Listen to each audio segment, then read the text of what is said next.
In Brussels, China and the EU are holding their 6th annual high-level economic and trade dialogue. The dialogue runs from Tuesday to Wednesday and is co-chaired by the European Commission's Vice President Jyrki Katainen, as well as the Chinese Vice Premier Mariam.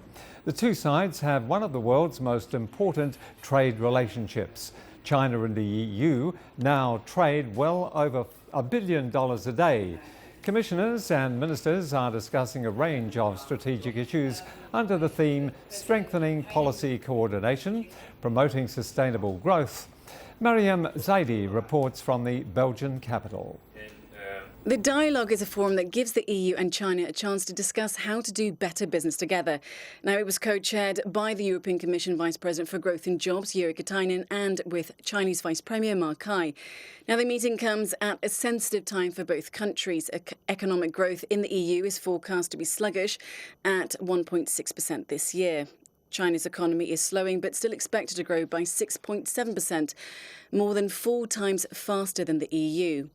Global trade in steel remains an obstacle in China's pursuit of market economy status.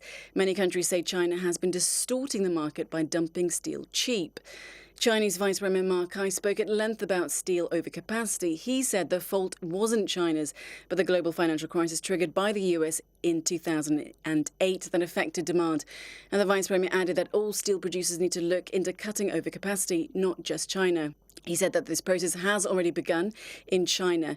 He said Beijing plans to cut 45 million tonnes steel production this year and anywhere between 100 and 150 million tonnes over the next 5 years. Now, the EU is drafting plans to grant China the status it seeks. In return, the EU wants concessions. Europe wants to make sure that free trade means fair trade. Mariam Zaidi, CCTV, Brussels.